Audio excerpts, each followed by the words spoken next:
Damai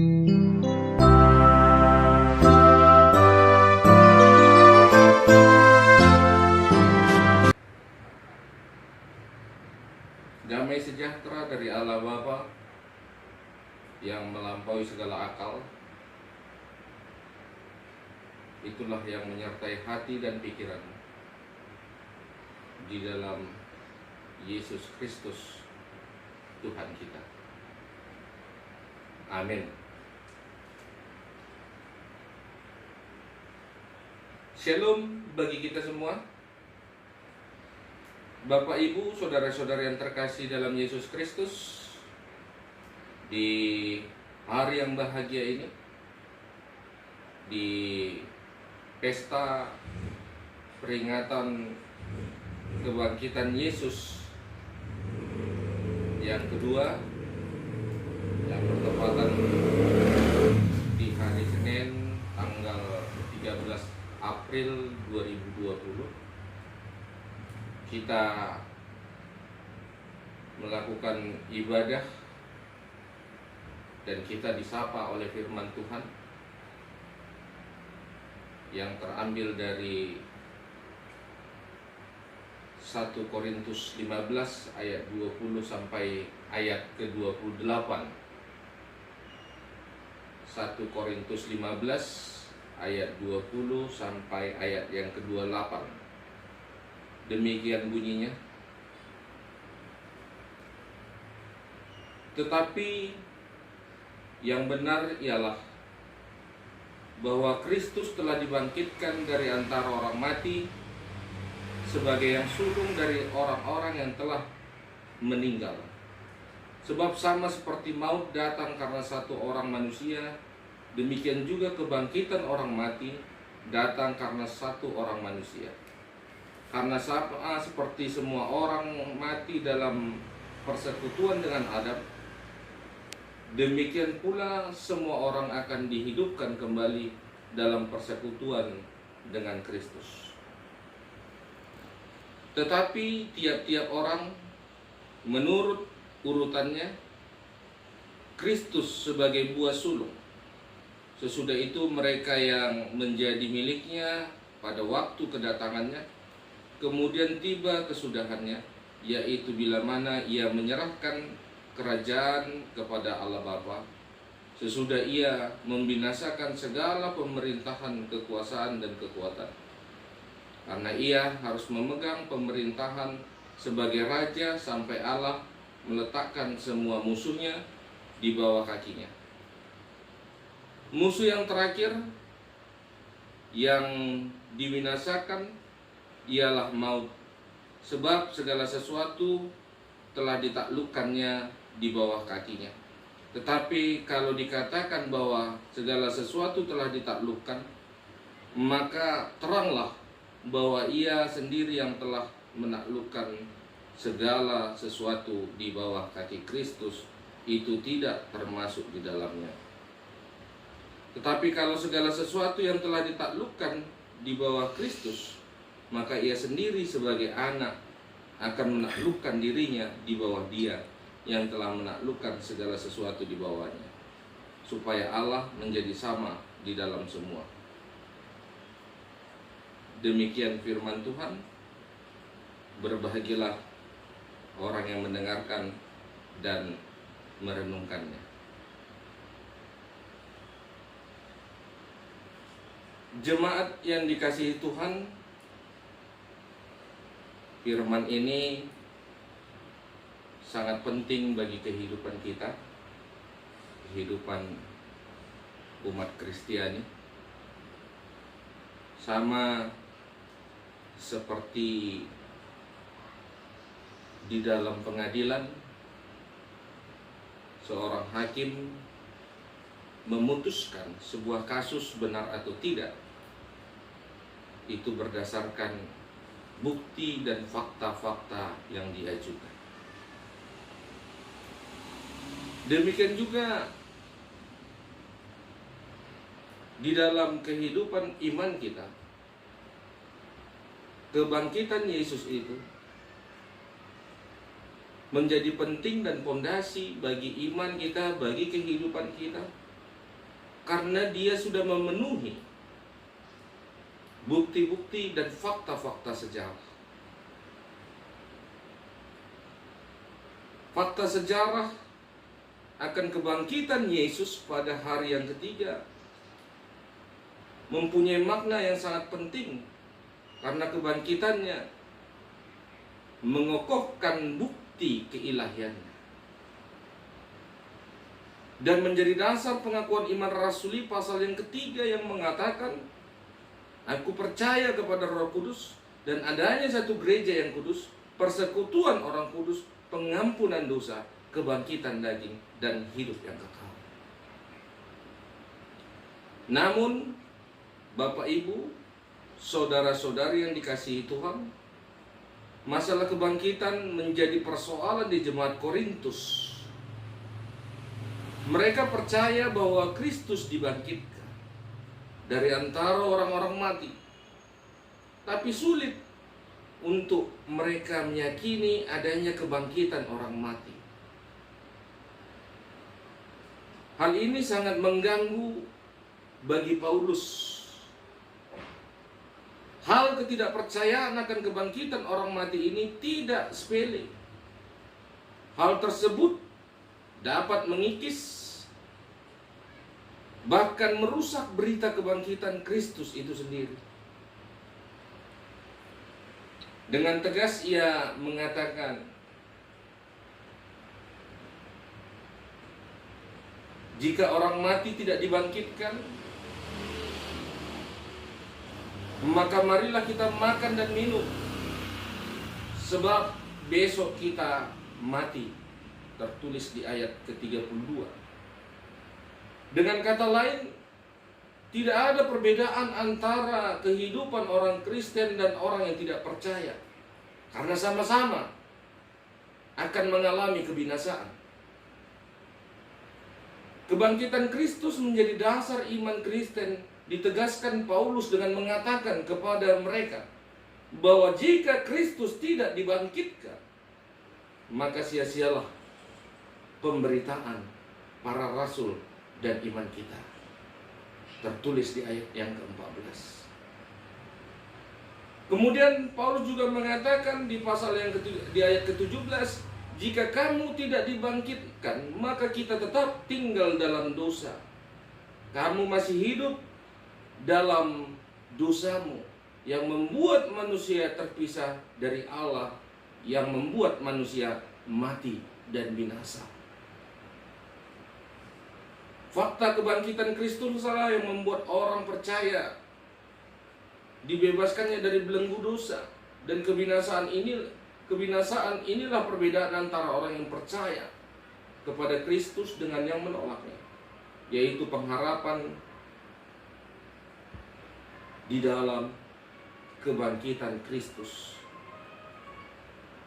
Kebangkitan Kristus membuat kita tidak hidup dalam kesia-siaan, Bapak Ibu. Tetapi kehidupan kita menjadi memiliki sebuah pengharapan, memiliki secercah cahaya yang menjadi panduan, yang menjadi arahan bagi kita, yaitu bahwa kita semua yang percaya kepadanya akan dibangkitkan seperti Dia yang sulung yang dibangkitkan. Oleh karena itu, jika orang percaya yang telah memiliki kepastian dan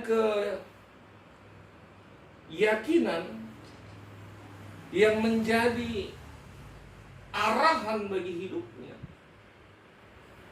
yaitu kebangkitan Kristus, dituntut untuk melakukan pertama, hidup dalam kebenaran. Kebenaran inilah yang menuntut kita hidup dalam keteguhan iman yang diproyeksikan menghasilkan kekudusan dan ketaatan total kepada Allah, sehingga hidup kita ini menjadi menyenangkan Dia. Yang kedua, memberitakan kebangkitan Yesus. Kebangkitan Yesus juga telah membangkitkan kita. Kebangkitan Yesus sudah mengubah kita, bukan lagi hidup dalam keduniawian, di dalam egois, yang hanya mementingkan diri sendiri, yang mementingkan hal-hal yang hanya sementara. Tetapi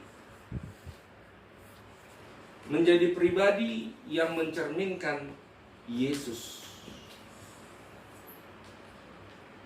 Pribadi yang telah meninggalkan keakuannya untuk menyelamatkan dan membangkitkan kita manusia. Oleh sebab itu, kita yang telah menerima kebangkitan Yesus, yang turut dibangkitkan di dalam kebangkitan itu, wajib memberitakan kebangkitan Yesus agar orang lain juga turut dibangkitkan. Agar orang lain dapat merasakan kepastian di dalam Yesus. Terutama Bapak Ibu, saudara-saudari yang dikasihi Tuhan, pada saat ini kita sedang dilanda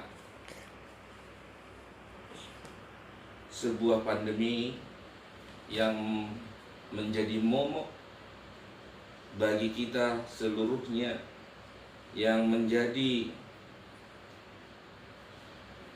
kegemparan di seluruh dunia karena telah banyak merenggut nyawa, yang telah berdampak kepada kesulitan ekonomi, yang berdampak kepada banyak hal-hal di dalam kehidupan kita ini yang membuat menjadi kurang baik, yaitu pandemi coronavirus atau sering disebut juga dengan COVID-19. Di saat seperti ini kita dituntut, kita diajak dan diarahkan melalui firman ini, supaya kita meninggalkan keakuan kita, sama seperti Yesus yang meninggalkan keakuannya, untuk saling tolong-menolong dengan orang-orang sekitar kita, dengan keluarga kita, dengan orang-orang yang kita kenal, orang-orang yang kita kasihi, bahkan yang tidak kita kenal sekalipun. Itu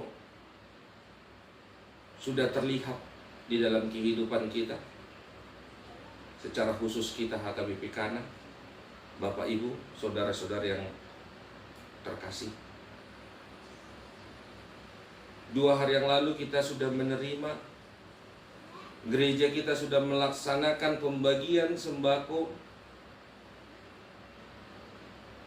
Itu adalah wujud kasih yang telah diperlihatkan Tuhan melalui orang-orang yang mungkin kita atau saudara-saudara tidak kenal.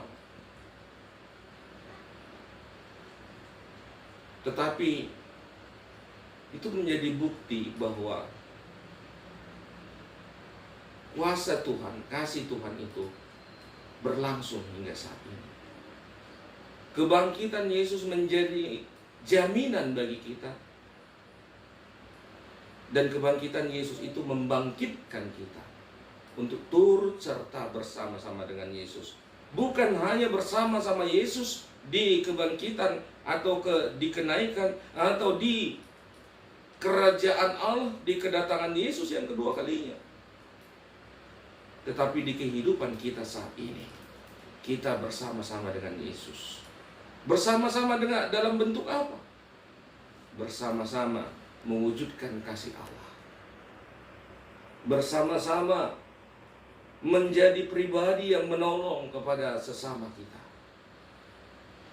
Apapun yang kita miliki, apa yang bisa kita berikan, apa yang bisa kita wujudkan dalam bentuk bantuan kepada sesama, doa, materi, kata-kata yang menyemangatkan.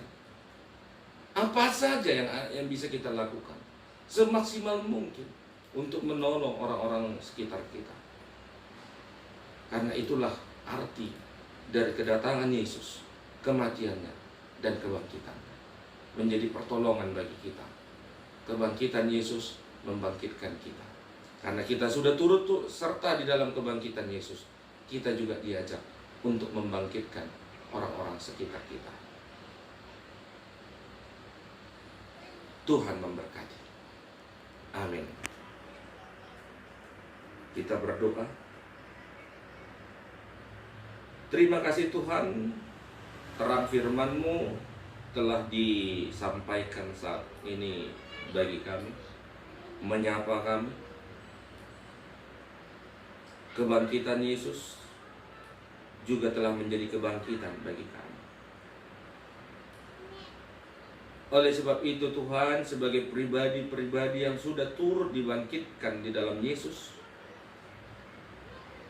pakailah kami, gerakkanlah kami Tuhan, menjadi perantaraan-Mu untuk mewujud nyatakan, untuk merefleksikan iman kebangkitan kita kepada sesama kami, terlebih di masa-masa COVID-19 ini, supaya kami turut menjadi perantaraan Yesus yang membangkitkan. Terpujilah nama-Mu sekarang dan selama-lamanya. Amin.